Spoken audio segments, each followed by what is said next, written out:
Good evening. It's 5 p.m. here in Bangalore, and welcome to our 42nd webinar in the series hosted by the IIT Alumni Center, Bengaluru since April 2020. Today's topic is very, very interesting. If you go back 4 years ago, to September 2017, in a address to students in Russia, the Russian strongman Vladimir Putin made a statement. He said, "The nation that leads in AI will be the ruler of the world." So that's how powerful artificial intelligence can prove to be. And today, both our speaker, Manish Gupta, and our moderator, Vivek Raghavan, are stalwarts in this area. Manish is part of the Google research team in India here. And if you visit their website, it says that they are interested in advancing state-of-the-art and applications in areas like machine learning, natural language understanding, computer vision, software engineering, and multi-agent systems. So it covers a wide spectrum out there. And Manish is leading that effort in India. Manish, very accomplished academic also, PhD. Besides being at Google, he's also the Infosys Foundation Chair Professor at IIIT Bangalore. Has had his share of startups, a video technology startup called VideoKen, and has worked at the research centers for Xerox as well as IBM, and has been part of the Blue Gene team over at IBM, which won many accolades, including one from President Barack Obama. He has a PhD in computer science from the University of Illinois at Urbana-Champaign. Of course, he has a BTech from IIT Delhi. He's a distinguished alumnus of IIT Delhi.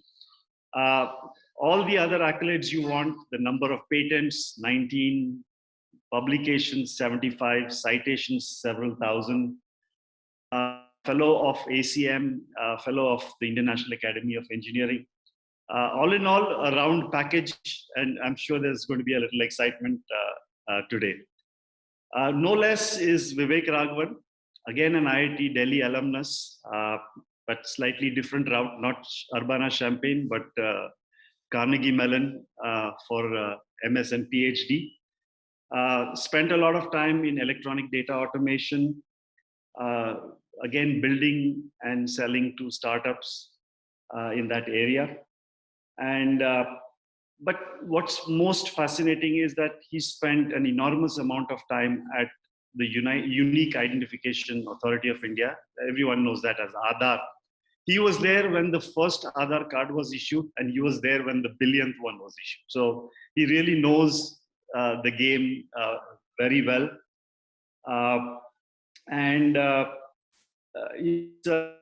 The other interesting thing for me was that he was also the chief technologist for the India's entry that was supposed to happen for the Lunar X Prize, Team Indus. So he was very much involved with that. Over the last few years, Vivek has been exploring the use of AI in many public and governance domains. So at Aadhaar, he's been driving several of the AI initiatives in the areas of biometrics and document validation. He's an advisor in the development of machine learning models at GSTN and NPCI. As chief AI evangelist at the AkeStep Foundation, Vivek has been working to develop open data sets and open models for language AI technologies, such as translation and speech recognition in Indian languages. He also serves as a member of the AI committee of the Supreme Court of India. So two gentlemen very well versed in this domain. I have a few comments before I hand over to Manish to start his presentation. For those who are watching this show, as is always the case, please put your questions in the Q&A box, not in the chat box. The chat box is not monitored for questions. So if you really want your question answered, they should fall into the Q&A box. this this webinar, like all of our webinars, will be available next week, early next week, on YouTube on the IIT Alumni Center Bengaluru channel. And after a while, we compile them. After transcribing them, we compile them and publish them as books. The first 20 webinars in 2 books are available on the IIT Alumni Center Bengaluru website, iitacb.org. Find volumes 1 and 2 out there. Last and a new announcement is that on August 15th, which is when the IIT ACB has their AGM, we all decided that to open the membership, to democratize it some more. And we have 2 new schemes, one for those above 60 years of age. There's a steep discount in the membership rate. And we also decided that since places like Bangalore have a lot of transient populations, people who might be here for a few years, to have a short-term membership. So those who've been sitting on the fence because of the 1 lakh individual membership fee, 1 lakh plus GST, of course, there are other options available. So we would like to encourage people to join and become members of the IIT Alumni Center, Bangalore. Our building is fast coming up. It's a 93,000 square foot facility right behind Electronic City. And there are pictures of that on our website, and I'm sure you'll be amazed at what we are trying to put together. With that, Manish, over to you, and we look forward to an exciting chat on this. Thanks, Ashok. So let me share my presentation, and I hope it's visible.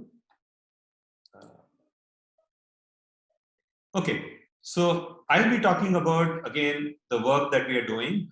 Again, credit to my team at Google Research India, where we are looking at, again, where we can not only make fundamental advances to AI and machine learning, but also apply them to problems. And since we are based in India, a big focus of us is, of our team, is to apply it in the context that we see around us. So apply AI to problems that are inspired by what we see around us. So I'll talk about 3 broad areas today. I'll spend a significant amount of my time looking at how we handle the rich diversity of languages in India, because here our mission is to help democratize access to information in the native language for every person. Then I'll talk about, we'll probably take a break at that point and see if there are questions we can answer. And then I'll talk about applying AI to 2 areas, again, which are of significant interest to us as a country, healthcare and agriculture. And in the context of agriculture, I'll talk also a little bit about water sustainability. So let me start with this work on access to information, where our goal is ultimately to democratize this access to information, right? So as we all know, we have a very rich set of languages that are spoken and written in India. There are 22 scheduled or official languages, over 100 major languages, and when we include dialects, over 1,500 languages that are spoken in India. And only about close to 11% of our population actually speaks English, right? So those of us who are attending this webinar, I consider all of us the privileged lot who understand English, and for whom, if we need to look up any information, we can just bring up our favorite search engine and get access, right, to very rich information about any topic that is of interest to us. So the question that we asked ourselves was, what about, let's say, that farmer's son in Haryana, or that laborer's daughter in Chhattisgarh? How do we make sure they have access to at least similar kinds of information that you and I have access to? Can we bridge that gap? So So before I talk about, again, first access to information in native Indian languages other than English, let me start with English. So let me start with first and of how Google utilizes AI technologies, right, for English to make, let's say, search a better tool for everybody, right, who uses it. So one of the major advances, recent advances in the search capability that Google provides, which is used by billions of people, came from this technology known as BERT. And again, those of you who are familiar with, again, who have been working in this area of AI would be very familiar. But for those who are not familiar with, let's say, the details, right, of BERT, let me explain it in very simple terms. So, uh, so BERT is essentially a form of a neural network model. And to train this neural network model, essentially what you do is you start with corpus of text coming from sources like Wikipedia, right? So if you look at this kind of text, which is marked original words, Obama was born in 1961 in Honolulu, Hawaii, and so on. And what is done for BERT is that what you do is you take all of this text and you mask out a certain percentage of the words, let's say roughly 15% of the words. And then you feed that, that text with those masked out words to this neural model as input. And you ask this, you train this deep neural network to predict the missing words. Essentially, you're asking the deep neural network to fill in the blanks.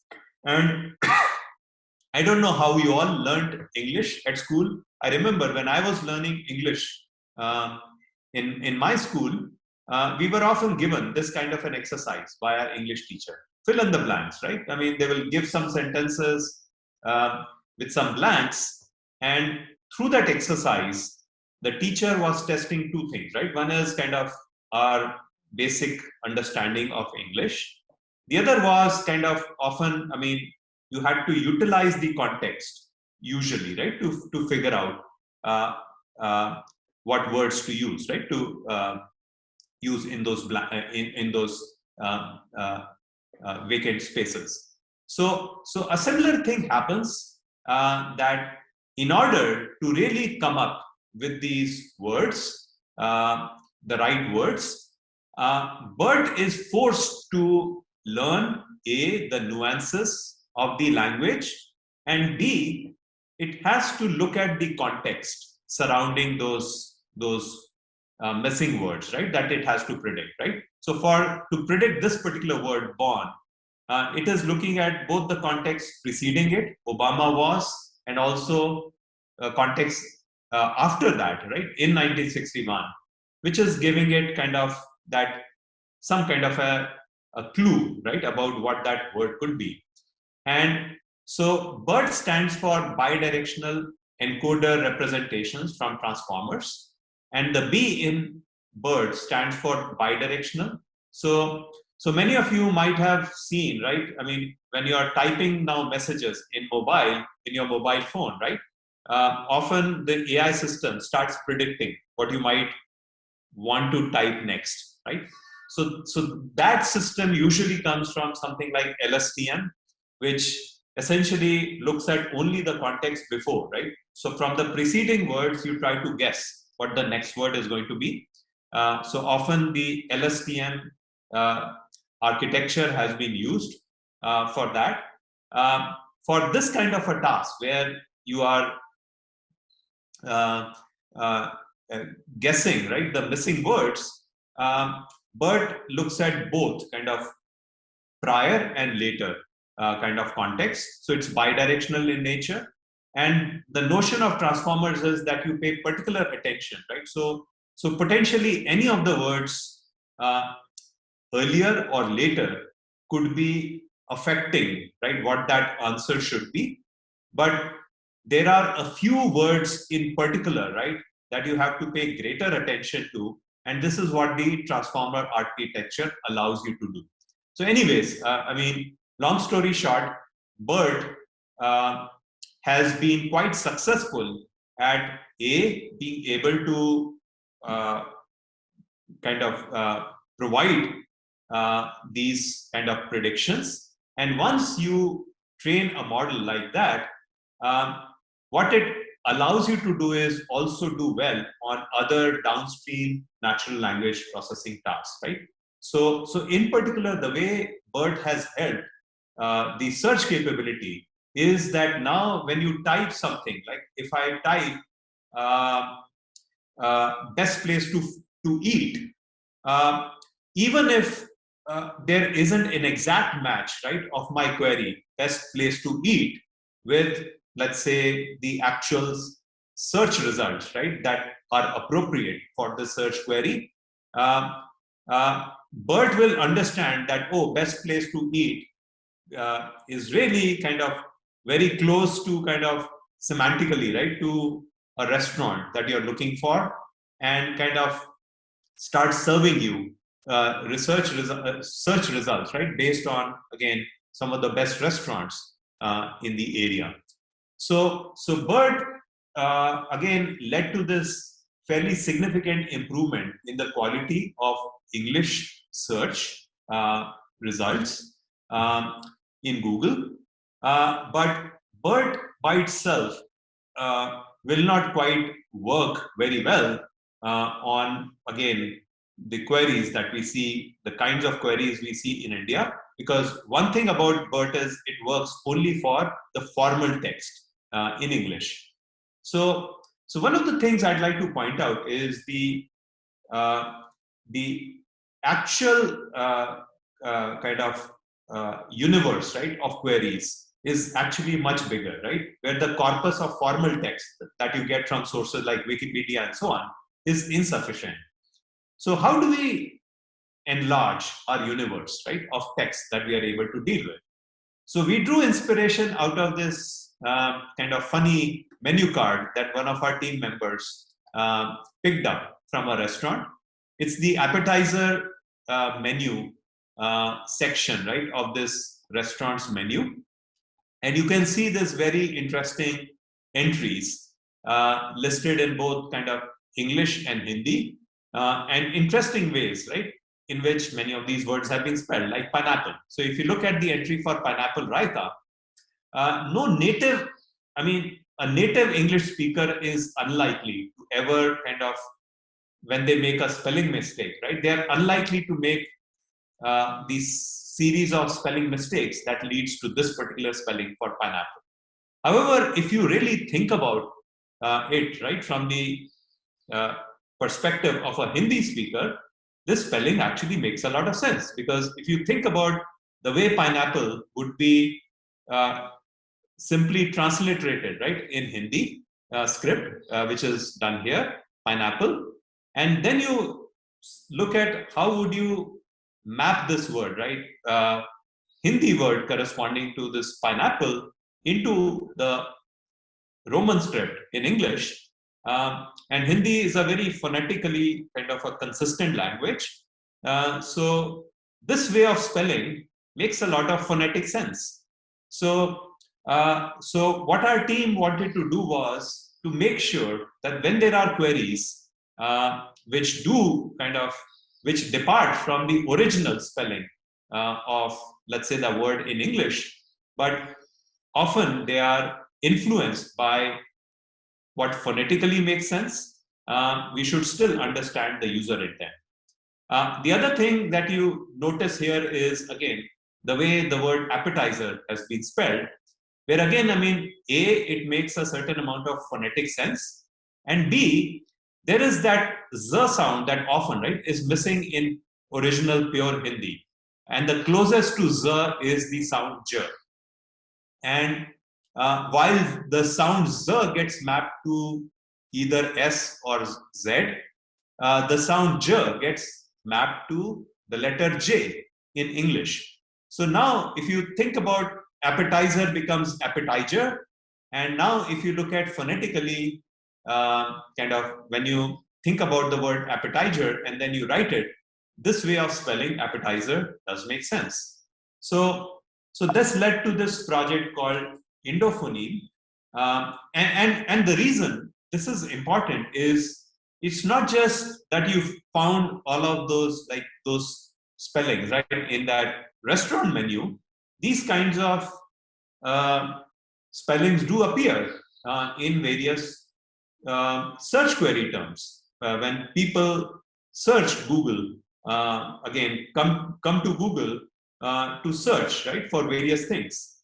So when we see a search query like boys shoes, which is spelled this way, ideally, we should be able to infer the true user intent, that the user was looking for boys shoes.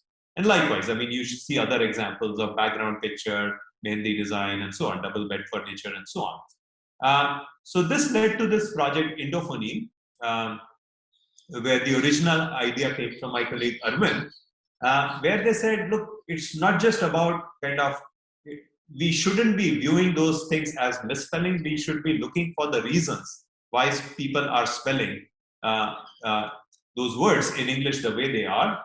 And so the idea was to better understand the user intent in these text queries. And along the way, we also realized that the same set of techniques can also help us make our automatic speech recognition systems much more robust to different accents, right? Because again, I mean, often when we pronounce the same word in our different accents, depending on which region we are from, you would like the speech recognition system to understand all of those variants, right? And understanding the different kinds of accents today is a huge weakness of almost each and every speech recognition or automatic speech recognition software. So one of the things our team has been doing is now synthetically generating training data for our automatic speech recognition models by generating all of these phonetic variants, right? So for instance, back to that word shoes, if you are able to generate all kinds of variants, I mean, you can both try to make sure that any of those variants, when they appear in the text queries, you are able to understand them. And also, if you convert that text into speech, that also gives you a lot of variants in terms of speech that you want to be able to recognize and map it back to the original word shoes, right? When you hear those in your automatic speech recognition systems. So, and again, the two components of the Indophoneme model are this phoneme error model, which introduces the phoneme bias from the native language. So I've already given you this example where the Z sound gets replaced by the J sound. And likewise, I mean, we all have different ways, right, in which we end up pronouncing things differently because of the influence of our native language. And it is well known, right? I'm not trying to pick on any person. I mean, I'm a native Hindi speaker. I will pronounce things often differently in English. Likewise, a native Bengali speaker, right? It is well known, right? Often the sound V gets transformed into the sound corresponding to B. So therefore, you are mapping it now that original spelling where E appears to now a different spelling where you replace V with B. And then you have this phoneme to grapheme models where you map these phonetic patterns to different spelling variations. And through this, we are then generating different variants. And these are some examples of kind of different variants, right, of the original English word that we have generated. And we see that many of those variants or similar variants do appear in real search queries that Google is handling. So with that, let me turn to some other interesting aspects, right, in how we look for, again, how we search for things, and also how we generally, right, use language. So another thing which is very common is what in the, again, natural language processing community is referred to as code mixing. Very simply, it's mixing of multiple languages in the same sentence, right? So as a native Hindi speaker, it would be extremely uncommon for me, right, to talk शुद्ध हिंदी में बात करना, right, where मैं बिल्कुल सारा time सिर्फ हिंदी में के ही शब्द यूज कर see again, I mean, I faltered because it's just very natural for us to use when I'm talking to, let's say, friends and family in basic Hindi. It is very natural for me to use a combination of Hindi and English. I would rarely use like pure Hindi in communication, and in fact, I would find it quite hard to use pure Hindi when I'm talking to even, let's say, my own close family who are all native Hindi speakers. So the implication of that is that when you have a query processing tool, you cannot be thinking about, oh, I have this tool which works well for English queries. I have another engine which can handle queries in Hindi, and yet another engine which can handle queries in Tamil. I need ideally a single multilingual model that can handle all of these languages as well as a mix of all of these languages, right? So even when somebody has a single sentence or a single set of words, a single phrase where you're mixed up multiple languages, you're still able to understand the user intent. And of course, we have to handle different variants, right? Because of scripts, because somebody may choose to write certain words from Hindi in the Devanagari script or in Roman script, right? So transliteration is also very common. So what we realized was, again, I mean, when we looked at, for instance, the Google search engine, as well as tools like the Google Voice Assistant, we saw that their level of accuracy was quite low on queries that were coming from India. And these were some of the reasons why the levels of accuracy have been quite low. So our team kind of started building these multilingual models.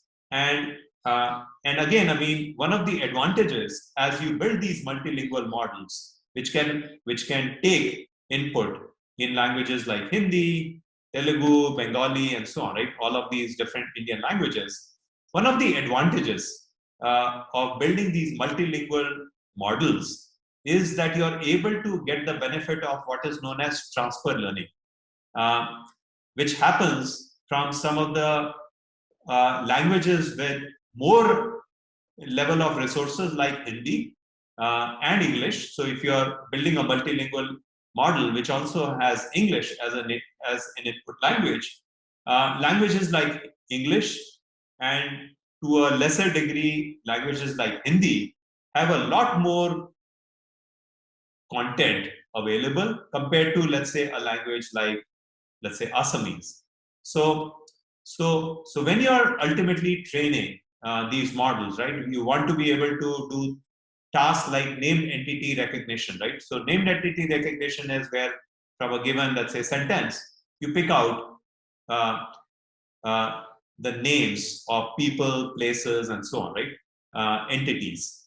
So here in this sentence, Karan Bahut Khush Hua, Karan is the entity, right? That you want to, the named entity that you want to recognize.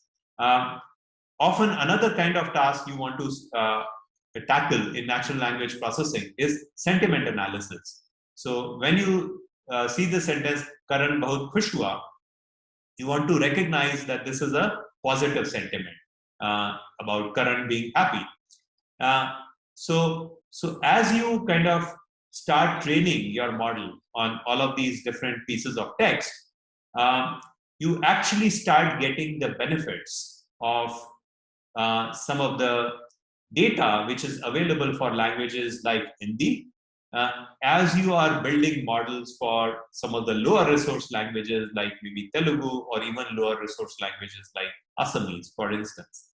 So you get those benefits.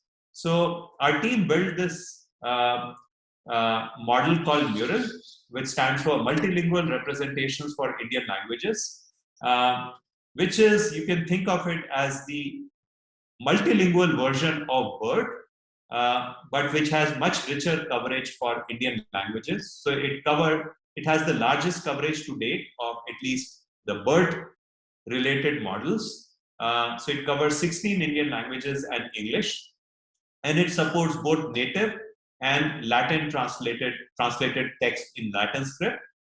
And we saw that on a set of various kind of benchmarks, which were testing the capability of this model on tasks like, again, named entity recognition, sentiment analysis, this is part of speech tagging, or question and answering. We saw that it was able to improve the accuracy by close to 10% on an average.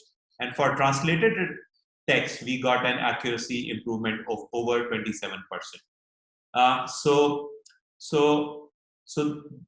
The next step that we did further was to see if we can ultimately build. So what we built over here was this Mural version of this model, which had very good coverage of Indian languages.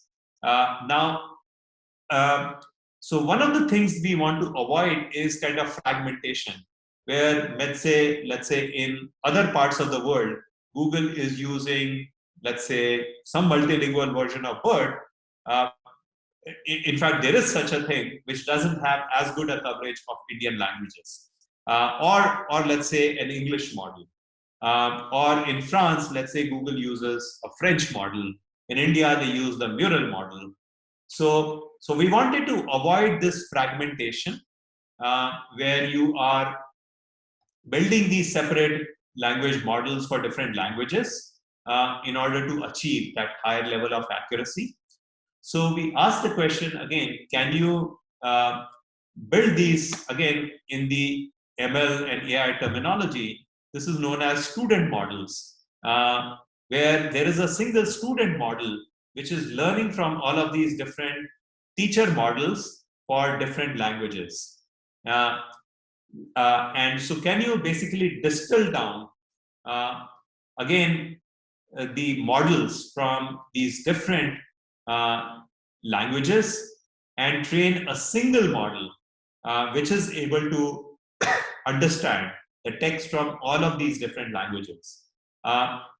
So our team showed this approach to do it in an effective manner called Merge Distill, which would give you the benefit that with that single student model, you can now have a single model handle all of these different languages, and then you can fine-tune this particular student model, which is multilingual in nature, on the specific natural language processing tasks like named entity recognition, sentiment analysis, or question and answering.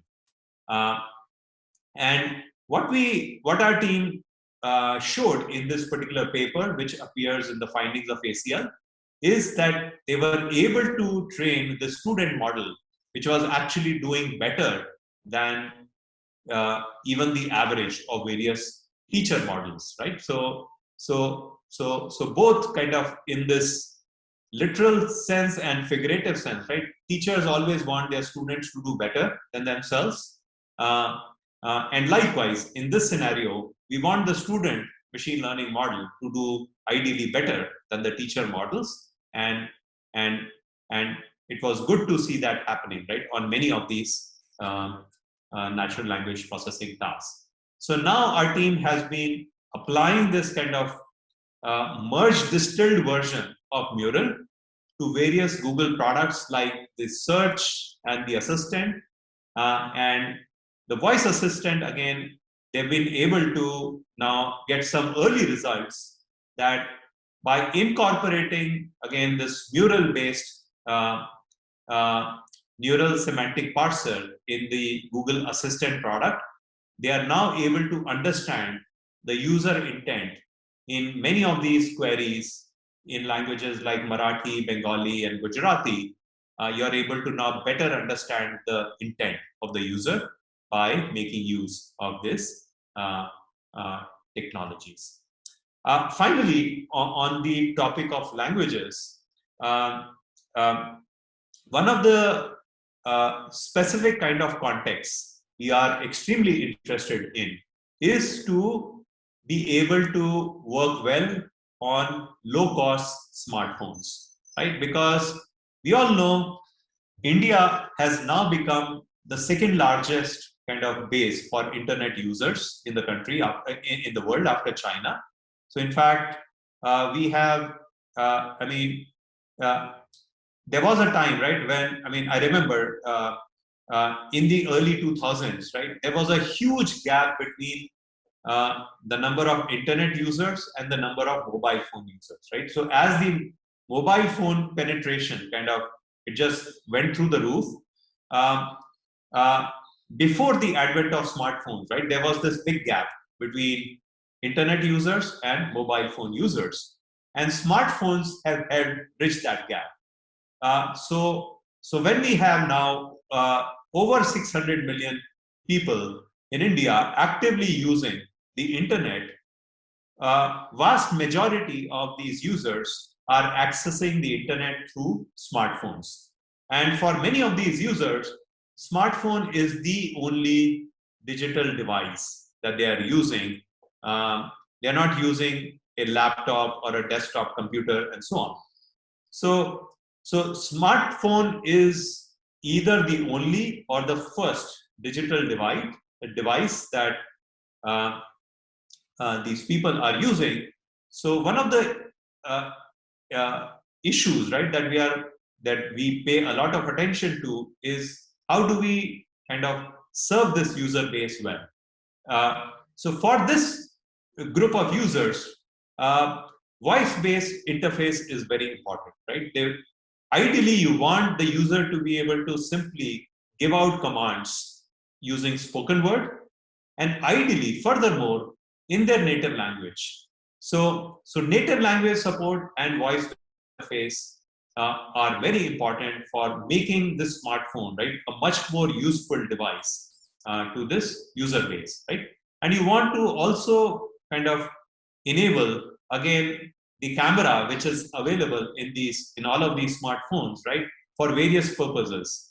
So Google has this product like Google Lens, through which you can kind of point to things. Let's say you can point to let's say a signage on the street and say, please read out the signage to me, or translate the signage, right, into my language. Or when you point, let's say, the camera to the QR code, you want, again, the system to automatically, ideally, right, recognize that, look, I should now start that mobile payment application, and the user is really trying to make a payment using, let's say, one of these mobile payment applications. So again, there are some very, very interesting challenges. So in addition to some of those challenges, right, that I talked about in the context of kind of multilinguality, like code mixing and so on, there are additional challenges that arise when you're looking at this class of users. Let me describe some of these challenges. So these are the challenges that our team working on machine learning foundations, optimizations has been dealing with. So one of the challenges is, sorry, I lost the animation in this PDF, that once you kind of train your model and you deploy it for a given application, you want these models to be able to work in the real world, where the actual data that they encounter is often very different, right, from the kind of data these models were trained on. And this is a known weakness of many deep learning models and machine learning models in general, that they work very well when the data in production is very similar to the data that you trained on. But in this case, this becomes a bigger problem, because when we look at this class of users, often they come from relatively disadvantaged communities, and often their data usage patterns are not reflected very well in the standard benchmark or open data that often are used by the practitioners to build machine learning models. So there's, while in general this is an issue with machine learning systems, this becomes an even more acute issue when you're serving these users from relatively disadvantaged communities that often, so your models have to be really robust to those data distribution shifts. The other thing that you have to take care of is when you run models on smartphones, you want to ideally personalize that machine learning model to an individual, right? To that particular user of that smartphone, or to the set of users of that smartphone, because often smartphones might be even shared in a family. Now, one of the issues that has been pointed out is that when you build those personalized machine learning models, there are kind of leakages that can happen of your sensitive private information. So often personalization in machine learning is at odds with trying to preserve the privacy of an individual, right? So there are these, there is this whole line of work, there is this whole direction known as differential privacy in privacy preserving machine learning, where you build models in a provably, when you build models in a differentially private manner, you are essentially providing privacy guarantees that from this model, you will not be able to infer the private information of a single individual, right? With a very high level of confidence. These are always probabilistic kind of guarantees that are given. So traditionally, differential privacy and personalization have been very hard to combine. And this is where, again, our team has been making a lot of advances. They presented one of the first kind of practical algorithms for collaborative filtering, which gets used for personalization, but with provable guarantees in terms of differential privacy at the ICML conference earlier this year. And there's a follow-up paper that has been accepted at NeurIPS. And these are some of the top AI ML conferences where this work is being presented. And they are doing some further work on differential privacy guarantees when you're building when you're working on graph neural networks, because those are often important for many class of problems. And finally, when you're running things on a smartphone, again, for reasons of privacy and also for sometimes additional reasons of network connectivity, you want to be able to run those models locally on the device, right? Instead of running those models on the cloud. So which means those models, and again, there becomes an even bigger issue with some of these low-cost smartphones, because the level of computational power and the amount of memory available on some of these low-cost devices is usually much lower. So how do you run machine learning models which have an acceptable level of accuracy, but yet consume relatively low computational resources? That again becomes a very, very interesting research problem, which again, I mean, it's all of these problems are active areas of research where a lot of research is being done by the community. So our team again is amongst those who are at the forefront of some of this research. And one of the ways in which we are trying to do it uniquely is to bring all of these aspects into a single effort. These aspects of inference efficient machine learning, which is kind of a whole research community in itself, differentially private personalized models for machine learning, which is yet another community, and these generalizable models that are robust to data distribution shifts, which is yet another community. We are trying to do all of these three aspects in a unified manner. And that is, again, a very, very significant research challenge that we are excited about. So maybe this would be a good point where we could take a break before I jump to healthcare, where maybe we can take some comments and questions, right, from attendees. So over to you, Vivek. Yes. Hi, Manish. Can my video be turned on? Yes. Hi, Manish. This is I think what a wonderful talk. I think it is. I think it's really exciting to be able to hear all the things that Google is doing for Indian languages specifically, and that's something that's very exciting, and we really appreciate that all the work that's happening. So I have a few questions, and I'll just pick out a few of those questions and ask. So there is a question which said that while most of the things that you were doing with different variants and stuff like that, you were actually talking in terms of using a prediction model.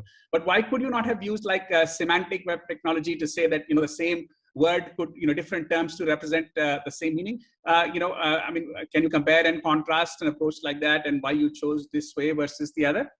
Yeah, no, that's a great question. So one of the reasons, right, for going for, I mean, sometimes it becomes like an ideological debate of whether to use semantic techniques or like probabilistic techniques. But one of the issues with semantic web kind of techniques has been that it requires a lot of manual inputs, human inputs, okay, which makes it very non-scalable, right? So it requires a great deal of expertise, inputs from experts who kind of carefully put together these ontologies, right? Which talk about, okay, here are the words, right, that roughly mean the same thing. So when you look at all of these ontologies, right, and you look at the universe, right, or what is covered by these ontologies, it's still very, very small, right? So the main challenge with semantic web technologies has been that on their own, right, they've required a lot of kind of expert human input, and which is always kind of in short supply. And often people, I mean, even when you have experts available, they don't have again the time and kind of inclination, right, to kind of painstakingly put together all of those resources that are needed to put together. So semantic web just has issues, right, in terms of scaling. I mean, when you're talking about organizing the entire world's entire information, semantic web just doesn't scale, which is why we are taking this machine learning approach. And the reason for this masking of words was this prediction was that normally, right, the traditional approach to machine learning that most of us are familiar with is supervised machine learning, right, where we again have experts or otherwise we employ data annotators who annotate, right, who label the data. So supervised machine learning is always driven by labeled data, right? And again, there are limits, right, to how much labeled data do you have available, because it requires a lot of effort to label data. I would say it requires less effort than kind of semantic web kind of technologies, and less expertise in general can also work in labeling data. However, it still requires a fair amount of effort. So which is why these self-supervised techniques have become very popular, right, as a way to augment that, right? Because in self-supervised, you start with kind of data where kind of you can you can make it labeled, right? Without actually labeling it, right? Because when you pose it cleverly, right, as that problem of fill in the blanks, you already know the labels, right? Because you already had that original data, right? Another example from the maybe the computer vision domain, I would say, is colorization that our team has done in the context of analyzing satellite imagery. That you have all of this imagery available. So often people have said, okay, let me mask out the color information, right? And ask the machine learning model to learn the color, right? Predict the color. And you already have that data available with you. So self-supervised techniques have become a very, very effective and popular way where you can kind of, without having to label data, you get labeled data for free, and often large corpuses of data, which you are able to use to train the systems. So hope I answered your question. No, absolutely. I think that the highlighting the self-supervised learning, I think it is pretty much, the way that whenever we are able to, kind of get the problems and pose them in that form, it has always dramatically improved the access to data. So I had a question, and there are a bunch of questions that somebody's asked is, when will we have a Sanskrit translator? Somebody else has said there's lots of variations. Now, you also mentioned there are obviously many languages, 122 major languages, and a very large number of languages. But I think that most of the efforts right now have been on the top 10, 12 languages, maybe 15 languages. And what I am worried about in a country like India, that we will lose those other languages and also those dialects and also those things. And so what is the vision of Google to go beyond just this, right now, if you look at it, some 10 languages, and how can we actually scale to every Indian being able to accessing these services, which is, I think, one of the goals that I'm sure Google has. Yeah, so I can't represent all of Google. I can only talk about at least what are some of the goals that we are taking on as a research lab. And I'm hoping that will lead to actual product capabilities down the road.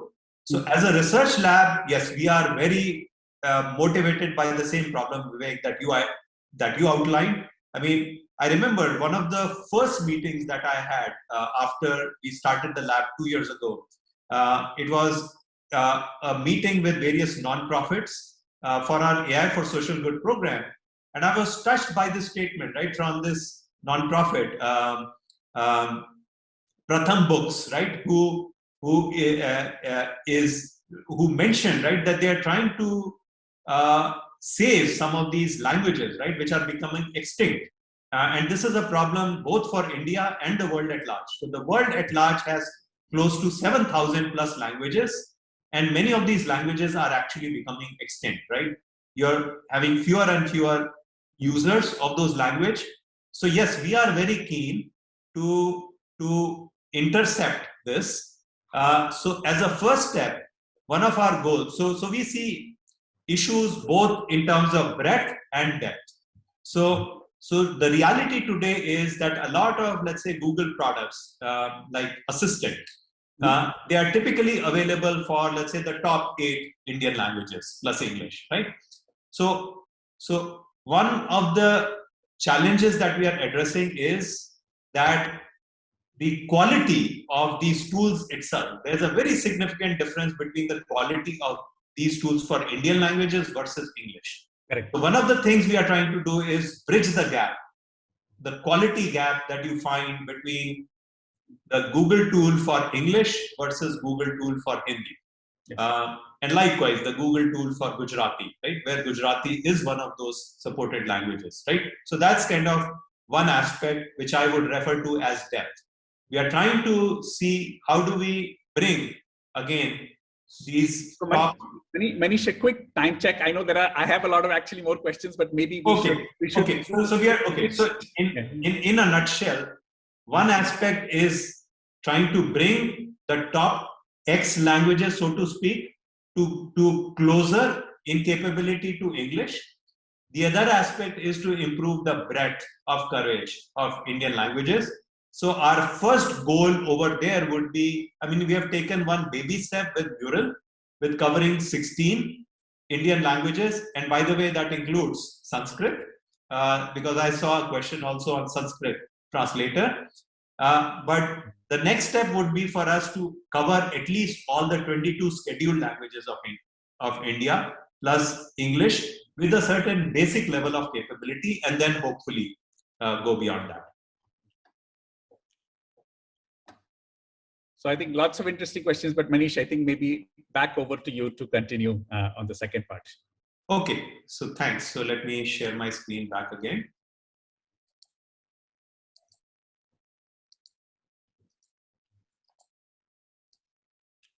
Okay, so now let me talk about healthcare, because this I view again both as a huge issue for us as a country, and I also see this as an opportunity for us to leapfrog other countries, analogous to how India has leapfrogged, right, through the use of adoption of mobile phones, through the adoption of mobile payments, for instance, where you find a lot more use of these digital transactions and so on by consumers in a country like India compared to even countries like the US. So healthcare, as I listen to various healthcare experts, I drew this picture more as a kind of an engineer or a computer scientist of how to transform healthcare. So the way healthcare systems are built is that they are built in different tiers, right? There is a primary healthcare center, which is your first point of first point, right? That you go to, right? When you run into a health issue, you go to a doctor at the primary healthcare center, and in fact, at the primary healthcare centers that we have in most of our rural areas, you will not even have a medical doctor available at that primary healthcare center. You will just have maybe, let's say, an ASHA worker or an ENM, auxiliary nurse midwife, at that center. Then you have secondary healthcare centers where, when you have a more serious problem that requires attention, you go to this secondary or a tertiary healthcare center, right? Which could be, let's say, that hospital or that hospital with that super specialty kind of tertiary care, right? That it provides. And finally, you have this kind of in a hospital, right? You have this, the most seriously ill patients, right, have to be treated in an ICU, an intensive care unit. So the name of the game in healthcare, if you really want to transform healthcare, in my view, is twofold. One is kind of, if you can make the healthcare system much more consumer centric, right? So today, the healthcare system is very physician centric, right? It all revolves around the doctor, right? So you hear the term, the doctor will see you now. So this move that needs to happen to make it consumer centric, it was actually outlined, right, in a famous book called The Patient Will See You Now, which says that the healthcare system needs to become much more consumer centric in treating the patient, right, ultimately as a consumer and delivering value to that consumer. The other aspect of the transformation that needs to happen is that the healthcare system needs to become much more proactive. That instead of treating the patient in an ICU, so in fact, a doctor was famously asked the question, where do you find the most expensive place to stay overnight? And the first thought that comes to everybody's mind is like a fancy resort in an exotic location. And he said, no, the ICU of a typical hospital, it costs you more to rent that bed in an ICU compared to renting a bed, right, in a fancy kind of exotic location, right, in Hawaii, in a 5-star hotel in Hawaii. So the point he was making was that, and by the way, that ICU is not a particularly fun place to spend your night. So the point the doctor was making through that remark was that ideally you would like to treat the patient, right, at a much earlier point and prevent that patient from having to go to the ICU. So in a similar way, if you could treat a patient, right, at the primary healthcare center and prevent them from having to go to a hospital that provides secondary or tertiary care, that would be much better from the patient's perspective. And taking that argument even further, if we can take care of people when they are living their normal lives at home and at work and prevent them from falling sick, ideally that, or inevitably, right, at some point, yes, we will fall sick, we will face some issue. Can you provide early interventions? Can you warn them of the risk factors of their diseases at an early point and enable them to take early action? Because we know, I mean, we have heard this term, prevention is better than cure. And we also know that for various kind of health conditions, right? If you look at various forms of cancer, for instance, right? Early detection of cancer and early treatment is the key to having better outcome, right? For most forms of cancer. And likewise, if you look at conditions like cardiovascular disease, right? So a lot of people are suffering heart attacks, strokes, and so on.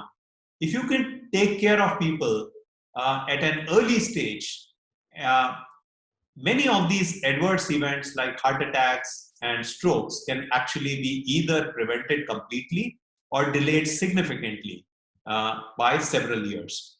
So that's the promise of kind of, in my view, that's really the future of healthcare, right? Taking care of people, helping them lead healthy lives, and helping them with early interventions and allow them to get medical attention early on, start their treatment early on. That would lead to a significant transformation of healthcare system. In India, we have a huge need for such a transformation because our formal healthcare system, right, those hospitals and so on, are much more scarce, much less developed. So to put less burden on our formal healthcare system, which is the sick care system, if we can utilize digital technologies to keep people healthy and warn them of risk factors, that will lead to much better outcome for people and also lower pressure on the formal healthcare system. So let me illustrate it with the help of a few examples of how AI can be applied to make healthcare more proactive. And by the way, before we start applying AI, another issue that we have to deal with in a country like India is digitalization of the data. Because what happens is AI, you are able to, let's say, if you are analyzing health information, right, for an individual, you want to, let's say, build a model to, let's say, predict whether to screen a person for, let's say, lung cancer or breast cancer. You need that information in digital form. And as we all know, right, a big issue that we have as a country is the relatively low adoption of electronic health records, right? Because it's usually only certain large hospitals that even use electronic health records. So the first problem that our team started looking at is how do we take prescription, right, that are handwritten, which is true for many kind of, which is, I mean, the bulk of, let's say, if you look at the small clinics where the individual doctors or small teams of doctors, right, are serving most of the patients, they are mostly writing prescriptions by hand. And if you look at this problem of as a document, right, that this document you need to convert into an electronic form, right, recover all of the information contained in that document, it's a fairly challenging problem. So as an example, in this particular prescription, right, this doctor has a certain kind of schema that they have in mind. They've written all of these body vitals noted on this section of the prescription. Then there is this prescription where they have all these kind of observations. There's this section where they have all the medicines that have been prescribed, and this section which includes the lab results.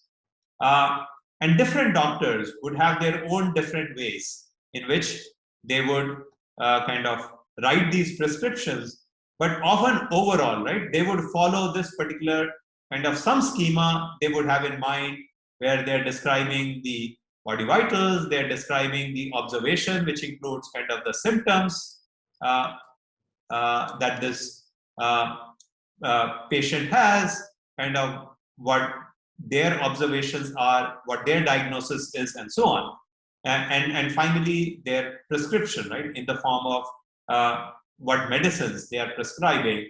And often the prescription of those medicines would include name of the medicine, number of days it has to be taken, what's the frequency with which it is to be taken, and some instructions about how that medicine is to be taken. It is to be taken along with food, along with breakfast, or before breakfast, and so on.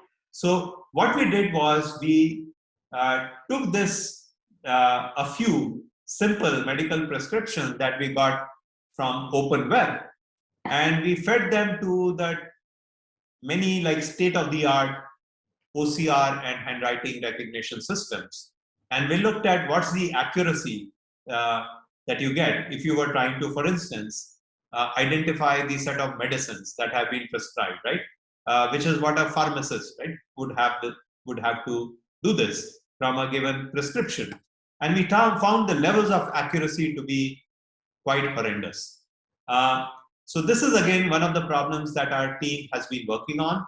And the first problem that we are looking at is how to even automatically cluster kind of within this document, kind of cluster all of these written words, right, in terms of these areas which correspond to these different kind of sections, right? And what we are trying to do here is to use a combination of computer vision techniques and combine them with some medical domain understanding that this is what a typical prescription would look like, and then further combine it with natural language processing kind of techniques, where we are able to, hopefully by combining all of these three, we are able to achieve higher levels of accuracy, but this is again work in progress. Now let me talk about kind of another setting, right, on this whole theme of proactive care. So one of the nonprofits that we are working closely with is called Arman, and they have this mission to improve maternal and child health in India. And again, some of the statistics that they shared, right, when we had this initial workshop with them in November of 2019, very soon after we started as a research lab,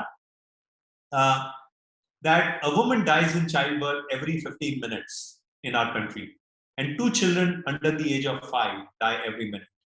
So one of the things that, so Arman was started by, again, one of the co-founders of Arman, Dr. Aparna Hegde, is a medical doctor, and she had seen during her medical residency that a lot of these problems, cases, right, that come up, these were very preventable problems. If only these expecting mothers had taken due precautions, they could have avoided a lot of those complications, right, that she saw during her residency, right, which led her to this particular mission and this mMitra program that she designed, where she started using mobile phones, right? Seeing that, yes, in all of these communities, at least mobile phones were increasingly being used. So she devised this very simple program, Mitra, where once you enroll these expecting mothers, you deliver automated voice messages and you agree with them on a specific time that, oh, these are the hours from 4 p.m. to 6 p.m. is the best time for you to receive a call. And they would deliver this automated call with that voice message, which would be customized, right, for that particular week of the pregnancy. That you are in this now in the second trimester. This is a good time for you to think about iron tablets that you should be taking because you are at a high risk for anemia otherwise, and so on. And they saw that women who stick with this program, they end up with better outcome for themselves and their babies. But many women end up dropping out of that program. So they pose this as an AI problem to us. Can you apply AI to A, predict which women are likely to drop out? And B, they said that we have certain human volunteers, right? So in a given month, they told us that, look, we might be enrolling, let's say 25,000 beneficiaries, but our human volunteers can at most make about 500 calls, right, to people. We can deliver those automated messages to all 25,000 beneficiaries, but we can only have a human speak with maybe of the order of a few hundred beneficiaries. So the AI problem that our team looked at is, out of those women who were enrolled in this program, let's say 25,000 beneficiaries, which is the few hundred beneficiaries you should pick to receive those calls from the human volunteers so that they stay engaged in this program. And again, our team posed it as this restless multi-armed bandits problem. This problem was originally posed, it was shown in the context of a casino setting, that you have this slot machines. Which arms of these slot machines should you pull to maximize your rewards? So this is again often the problem has been talked about, right, in that setting of multi-armed bandits. But the concept of multi-armed bandits has been applied to many real-world problems. And again, in this context, our team applied it to the problem of choosing the right beneficiary, those subset of beneficiaries amongst all the enrolled women who should receive a call from the human volunteer. And essentially, I'll skip some of the details. Essentially, you're trying to kind of look at the transition state, that is a person likely to kind of go from a bad to a good state if there's maybe an 80% chance if they receive a call from the beneficiary that they go from the bad to the good state. But even if they are already in that good state, maybe with an 80% chance they will remain in that good state, but with a 20% probability go into the bad state of getting disengaged. So in the real world, you do not know what these probabilities are. You only have some historical data for who dropped out of your program. And using that historical data, can you kind of solve this problem? So this is what our team basically did through this, AI innovation. And they ran a randomized controlled trial with 23,000 beneficiaries along with Arman. And we saw that, yes, our AI-based techniques were able to significantly cut down on the loss of engagement.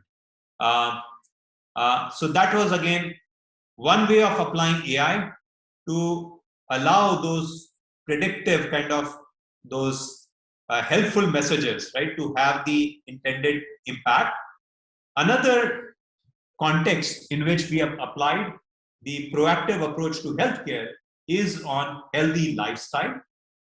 Because if we look at today the disease burden of the world, right? While COVID has obviously, right, led to a lot of, again, unfortunate outcomes for large sections of our country as well as the world. But if you look at the final numbers, right, even after you look at all of the COVID deaths, the number of people who are dying of a heart attack or a stroke still is by far, I mean, heart attacks and strokes by far account for the largest number of people who are dying, both in India as well as the world at large. And many of these diseases, like cardiovascular disease, diabetes, these are also referred to as lifestyle diseases that they can actually be controlled by making lifestyle changes. So what happens is, in the abstract, we all know what we should be doing, right? To in fact avoid some of these or reduce the probability of some of these lifestyle diseases. But in practice, we do not follow those guidelines. So the goal in this particular research is to look at these lifestyle factors like physical activity, diet, how much sleep you're getting, are you adhering to your medication, and how much stress are you under. These were the 5 lifestyle factors that have significant impact on heart disease. So, and today there are also apps that are available that engage with users with respect to each of these lifestyle factors. So in fact, there's a specialized app called Healthify Me, for instance, right? That is quite popular in India, that is helping people kind of keep track of what they are eating, as well as advises them on healthier eating habits. Likewise, there are apps like Calm and Headspace that engage people and kind of encourage them to meditate more and kind of bring down their stress levels through meditation. So what we looked at with our research on what we call personalized automated lifestyle suggestions, or PALS, is that can you combine all of these different kind of methods in a very personalized manner for an individual, integrating it with the existing apps wherever they exist, but providing these personalized kind of suggestions to people. And our goal is to, again, get into a randomized controlled trial where we want to be able to show that through these personalized interventions, you can actually bring down the level of blood pressure of a patient with hypertension. And some of the kind of open challenges in all of this is, how do you provide these nudges in a personalized manner? So in the interest of time, I realize actually I should have finished. So let me kind of maybe stop here at this point and leave some time for questions and comments from the audience.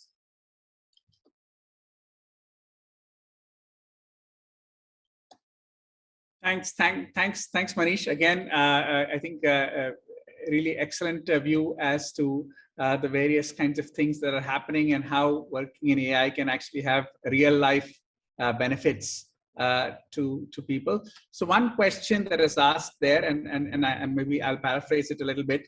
They said, this prescription, thing that you had talked about, I think the problem was obviously that you were looking at a completely free form prescription, right?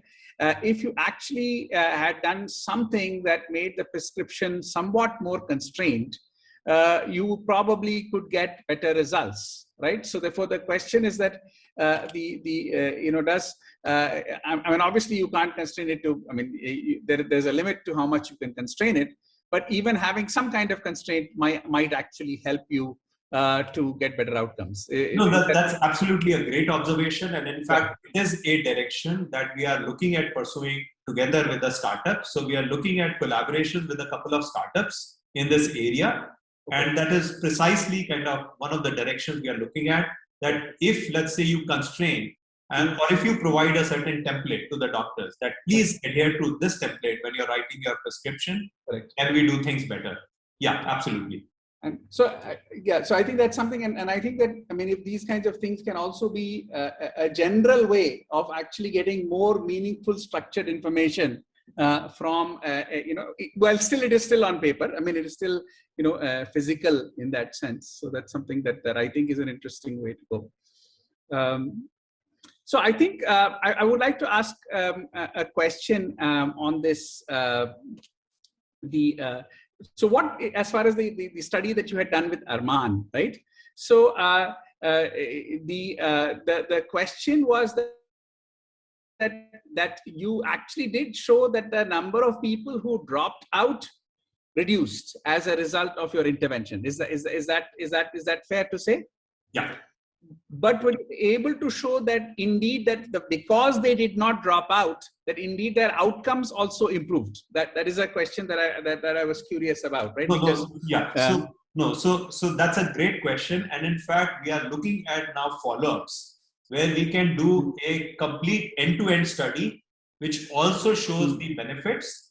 The reason we broke it up into two separate problems is because Arman previously has already done a number of these randomized controlled trials where they took these control groups where in one group people were not receiving those messages and the other group where people, so compared to people who had dropped out versus people who are receiving those messages, Arman has again RCT data that shows that these women end up with better outcomes for themselves as well as the baby. I think they have some formal results showing that the weight of the average weight of the baby at the end of 6 months, right, which is used as some measure of the health, or if it was 1 year, it was significantly higher than the average weight of a baby, right, of a mother, right, who had dropped out of the program. So they already, and likewise, the complications that the mothers who had dropped out suffered were higher than the rate of complications amongst the group, right, who listened to those programs. So Arman already has that set of results. So as a first step, we showed that yes, can you actually bring down, right, the number of women who are dropping out of the program? But yes, we do want to follow it with a more comprehensive study that shows the benefits end to end. So one of the clear questions as far as AI problems and stuff like that is clearly data is actually what drives these problems. And obviously Google has access to tremendous amounts of data. And so the question is that how does someone who's not in Google, try to solve these kinds of problems, or should we all come and join Google is a question? No, I mean, first of all, I would say even within Google, right, often we do not have access, right? So for instance, healthcare data is not easy, right, to get. So typically we end up collaborating, right, with partners. Yes. And in fact, we are very careful about the partners should also have collected that health data with due consent from the patients, because ultimately the health data is owned, right, by the patients. I mean, this issue of how you build AI models, right, when you do not have access to all of that labeled data. That is something that we deal with day in and day out, even within Google. And that itself is a very important source of research and of where we need to make advances, right? That we need to come up with machine learning algorithms and methodologies, right? And self-supervised learning was one such example, right? Yes. Where we are able to make progress even when we don't have access to all of that data. But that being said, I mean, once you kind of have access to that data, how do you, I mean, there are still so many challenges in terms of how do you kind of preserve the privacy of individuals, because that becomes very, very important in case of healthcare, domains like health in particular. And also, how do you ultimately are able to make these models practical, right? Because if let's say you want to empower the community healthcare worker, right, to be able to use AI in that community setting, you want to empower that model that worker such that their model maybe runs on their smartphone, right, that this community worker is carrying. Now, how do you make sure that this machine learning model has performance, right, levels of accuracy very close to the levels of accuracy, right, that you had if you had access to like huge amounts of computational resources, right, on the cloud. So I would say kind of being able to deal with constraints itself, right, is a very, very important kind of motivator, right, for new research that needs to be done. That being said, we are also trying to, I think, in India, we also need this movement, which I know, Vivek, you have been kind of at the forefront of that, right? This whole open data movement. Yes. We need to encourage more and more of owners of data to start kind of contributing that data into open data repositories so that more of the practitioners, right, are able to, again, take that data as a starting point, right, including our academics, our professors, the startups, and so on, right? They are all able to have access to all of that data, right, and build models that are solving real world problems, right? So kind of, again, those open data movements become very, very important. Good. Thank you for talking about it. I have one last question. I know that that the mural has been open sourced by your team. Are some of the other projects that you have talked about today also going to be the models that you create out of them? Will they also be open sourced? And how does a startup, otherwise, how does a startup, for example, want to use, say, some model that Google has developed? How would they do it? And I also want to ask the reverse question, that if the startup has a model, and obviously Google has a reach that is obviously dramatically different than what a startup can have. Are there ways by which third-party models can get into certain Google systems? Yeah, no, absolutely. So these are great questions. So on your last question, right? In fact, the Google Cloud team. And again, I don't want to make it very Google centric. I mean, it's true for Microsoft, Amazon, a lot of cloud companies actually collaborate closely with startups, where the startups AI solution, right, would be available as a capability, right, to the customers of, let's say, for instance, Google Cloud, right? So so I'm sure our teams at Google Cloud would love to partner with startups who want to make their solutions, let's say for healthcare, for agriculture, available on Google Cloud, which can then be taken to all of these Google Cloud customers, right? And say, look, you want to, if you're looking for a solution, right, to this problem, please, here's a solution, right, which is available on our cloud. So that's one. The other aspect, I think, what was your first question? The other question is that are you open sourcing other things other than Mural, and if so, how, and what is the right way for a startup to use something that Google has created? Right. Yeah. So on the open sourcing question, I mean, on this, also this whole AI for social good effort, what we have done is we have, in fact, started those efforts with nonprofits and academic partners and Google as a tripartite arrangement to begin with. And so about a year and a half ago, we launched 6 such projects. This year, we have launched 30 new projects in the AI for social good area, where Google is providing funding to the nonprofit as well as the academic partner. And our goal is, and we are encouraging all of those academic partners ultimately to contribute these solutions back into the open source, and ideally, right, create this whole community of providers and users of those open source components. And in the example of something like our natural language processing work that we do with things like Mural and so on. So what we do is once we have built our models, so our models themselves have not been open source. However, the results of our model, the embeddings, so BERT, for instance, right?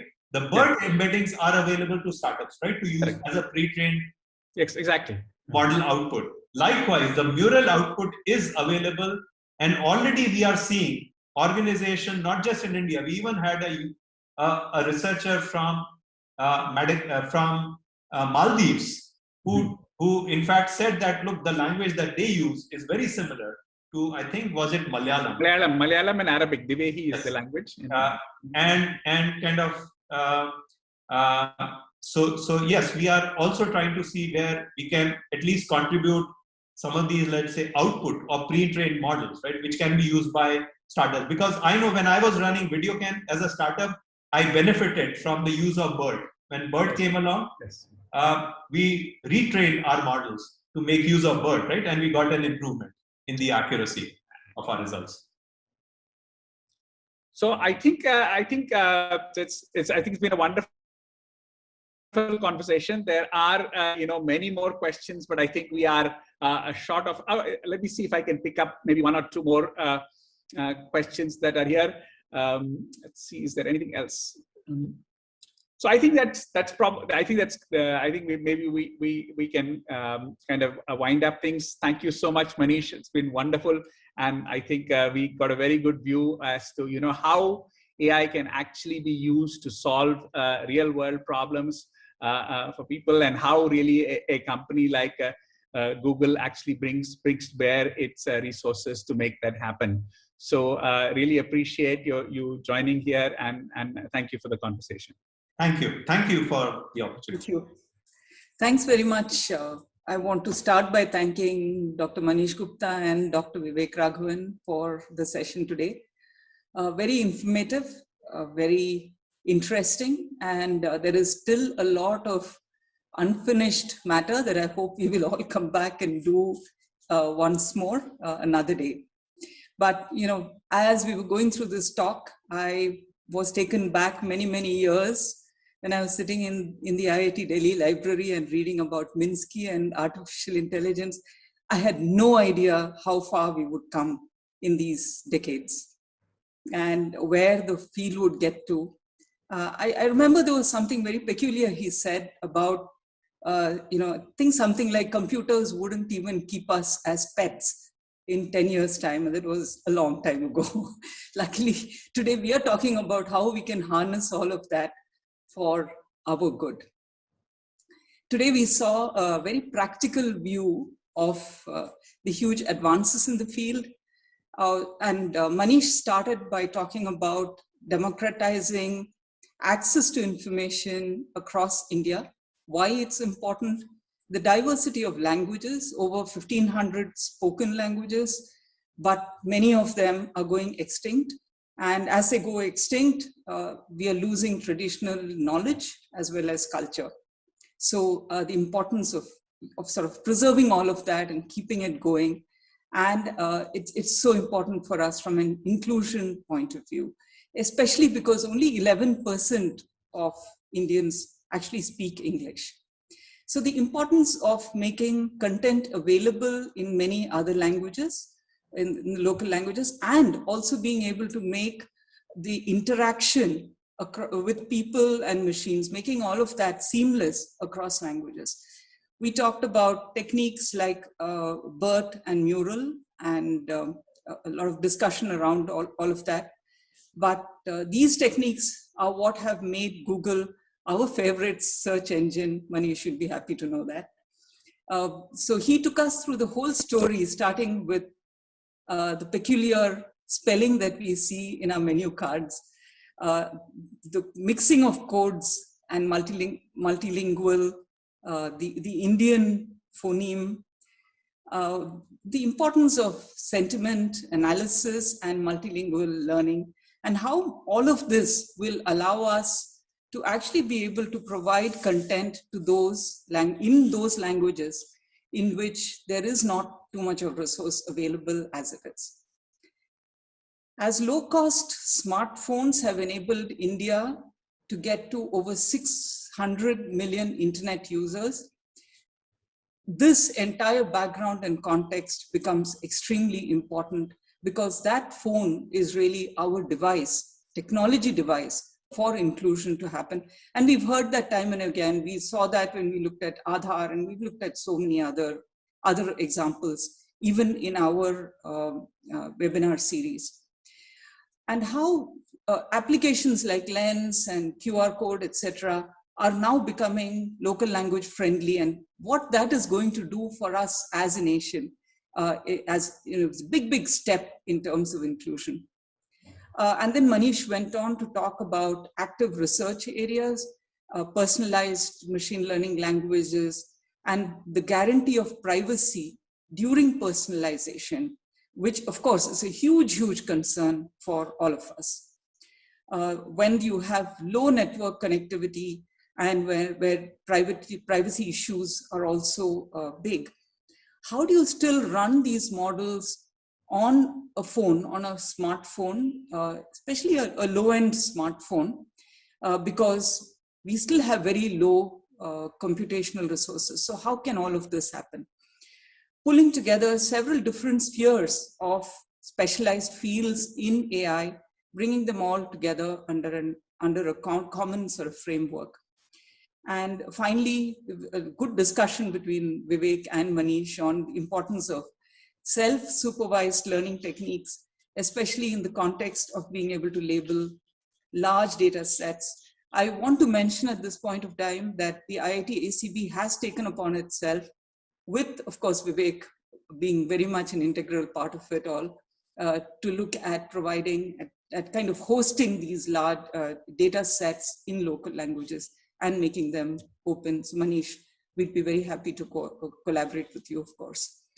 And finally, we looked at healthcare, how the transition from treatment to prevention and well-being, and how AI can play a huge role in helping India make this transition and make it really fast.